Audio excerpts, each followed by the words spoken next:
Let's try this again. Gina Mustoe, Pampered Chef, gonna make you one of our tried and true recipes. It's an appleberry salsa. I have several ingredients, several tools that I want to share with you.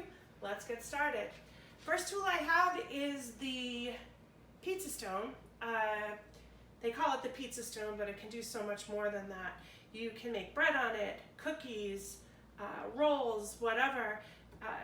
It's wonderful. You can see mine is really, really seasoned. I've got some flour tortillas going on, and you could spray the water on this. I just have plain water, but I'm using our nylon brush, and I'm just putting a little bit of water on these basic flour tortillas. And the reason for that is we're gonna make our own chips with cinnamon sugar seasoning on top of it. Yum. I already did the other side before I started filming, and I've got our shaker here that I have half cinnamon, half sugar, and I'm just gonna sprinkle that on. And I'm also going to stack these before I bake them. Actually, take that back, I'm not gonna stack it. I'm gonna use our pizza cutter to cut them ahead of time. And the reason that we do that is sometimes when they're cooked, they're a little bit too crunchy and they're difficult to cut. So I'm gonna go ahead and just cut them ahead of time so that they're ready to go. Cuts right through like butter. And they don't have to be perfect. You know, they're ready to go. So I'm gonna put those in the oven just for 8 to 10 minutes tops. Okay, so the next thing that I'd like to share with you guys is our zester. I believe this is one of our most amazing tools. I use it for all kinds of citrus zesting. I also use it to grate cheese, to grate nutmeg. It has a microplane, an awesome handle. I probably have had this one for 8 years now. I love the cover so that it stays ready to go and it doesn't like cut anybody in the drawer. And I just absolutely love it. So I have an orange and I also have a lemon, and essentially the flavor is in the zest. You want to try to only get the color, and a lot of people will grate this on top and let it drop into their dish. I prefer to really pay attention to exactly what I am getting off of the fruit, because I don't want any of the white. The pith is a little bit bitter. I just simply want the color. And now you can see I could measure that, save it, be ready for it, and then just tap it into the bowl when I'm ready to use it. That's, in my opinion, the best way to use the tool. I'm also going to grab a little bit of the lemon zest just to add another dimension of freshness to our salsa. And I'm just going to save this over here until I'm ready to go in. The first one is the one I'm going to use for the orange, because it's a larger piece of fruit and I want to be able to capture the juice and measure and know exactly what I'm using. And the second one that I'm going to use is the citrus press. Again, one of my favorite tools. I know I sound like a broken record, I'm going to keep saying that, but I love this tool because it does such a nice job of really getting a good yield of juice from the fruit. So I just have our small batter mixing bowl that I'm going to keep for later. Sorry, I stopped the tape. I wanted to make sure I had that. And I'm going to use our Santuco knife. It's wonderful, it's sharp. I just made sure it was super sharp. It has the little grooves on the side so that when you're chopping something, they don't stick to the knife and they stay organized and ready so that you can cut things evenly. And I'm just going to take the half of orange and just rotate it through so that it captures the juice and minimal pulp in the bottom.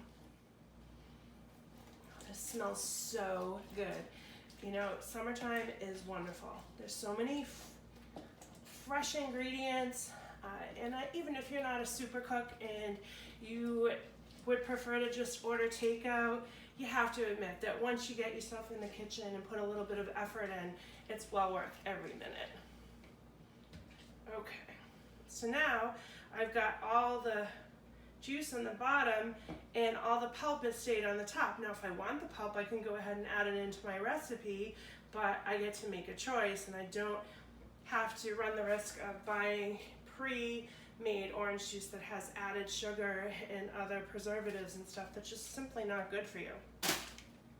Okay, I'm going to take the other press here and show you how it works. Now, it opens up like this. It's a pretty sturdy handle. You can do this one of two ways. Originally, when I first started using this tool, I would just keep the fruit flesh side up and go ahead and squirt it. And then I would find that sometimes the juice would go on the counter as it is here, and a lot of times the pits would, and the seeds would also end up in my bowl. In addition, I don't always get all of the juice out of the flesh. But if I invert it and I put it upside down, you didn't think I was going to get that much juice out of there, but there it is. Okay, so I prefer to go upside down and show it who's boss. Okay. So the next tool I'm going to show you is our paring knife.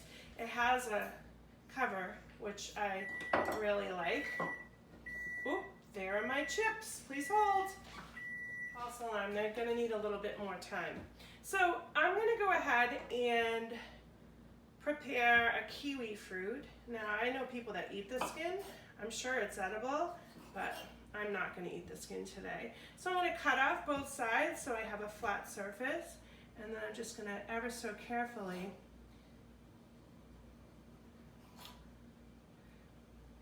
slice in and remove the skin. And you notice I'm not really like manhandling this. I have a good sharp high quality knife here, so you just let the knife do all the work and you're in good shape for the next step.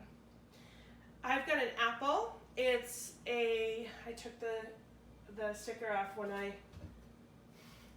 when I rinsed it, and of course that one doesn't have a sticker. I believe it's a, yeah, it's a gala or gala apple, tomato. Now, you could peel the apple. That's entirely a personal preference. I'm not going to do that because I think the nutrients are in the skin and I love the skin. Okay, again, I quarter it and I just go in on an angle and eliminate the quarter. And then I'm going to take them and put them into a smaller dice. Being really careful to know, oops, where my fingers are.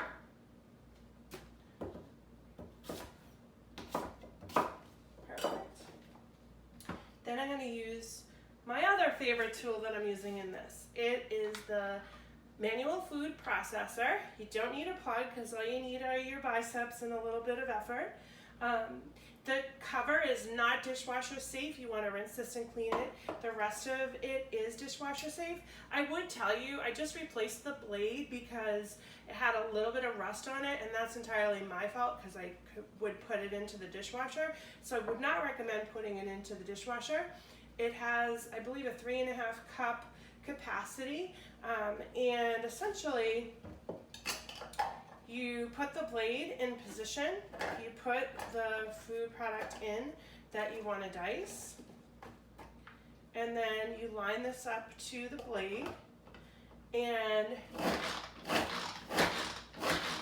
depending upon how much you cut this, it'll cut your product or your food. If you overload it and put too much, you're going to notice that you don't get a good balance. That's why I left half of the apple out. But I'm just taking a peek at it. And I'm in good shape. Now, scraper here, skinny scraper I believe we call it. I'm still learning all my names, I apologize. Be really careful, that blade is super sharp. And then I'm just going to use it, and I'm putting it directly into the lemon juice. Why? So that it doesn't discolor. Now I know that if you're looking at the recipe, there isn't a lemon juice called for in it. That's a Gina-ism. I like the lemon juice because I don't like brown apples. So, and I love the freshness of the lemon. So that's why I went ahead and modified the recipe a little bit to make it my own. And that's what cooking is, friends. You start with a recipe for sure. You trust someone else. And then once you build confidence and start doing your own thing, you know what you like. You go ahead and make it your own based on your own palate and your own preference. Next thing that I'm gonna prepare for the food processor here is the kiwi.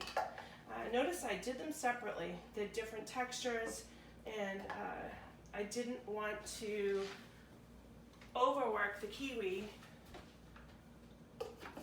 using the same kind of pressure that I did for the apple. Because it's a different texture ingredient, it lends itself to just do alone, and then it's ready to go and add to the recipe. The next fruit I'm going to add to this beautiful salsa are some strawberries. I rinsed them off and they're sitting in my 1 cup prep bowl. I absolutely love this thing. I have 9 of them, if I'm being honest, which essentially they have covers. They can go in the freezer, they can go in the refrigerator. I just love them.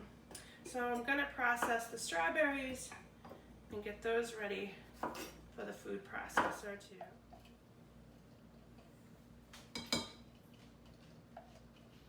And then I just want to, don't want to waste any of the fruit. I'm gonna go ahead and mix this up. Oh, personal stories here. I'm supposed to be talking instead of just working with my head down. I just had a meeting with a nutritionist who I love. We've only had 1 meeting, but you know how you get a good feeling about people? And she said to me, Gina, I want you to eat fruit. I want you to eat all the fruit you can get your hands on. You know, we're in summer right now. Why aren't you eating fruit? And I've always been taught fruit equals sugar and sugar equals weight gain. But the woman's a nutritionist. I think I'm going to listen to her. And why wouldn't I with this option? So I'm going to go ahead. I like the pulp, so I'm going to tap it into there. Not all of it, but most of it.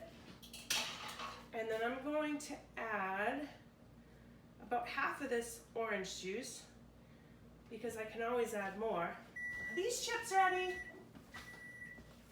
Are these chips finally ready?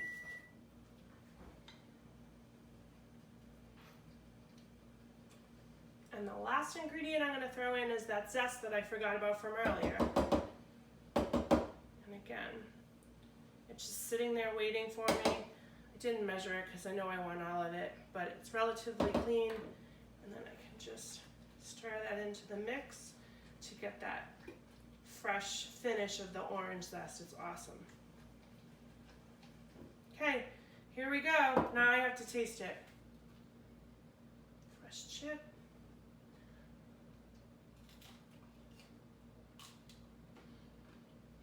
Oh yeah, that is awesome. I'll post a recipe for you guys. Make sure you show me what you come up with. Make it your own, and I'm looking for pictures.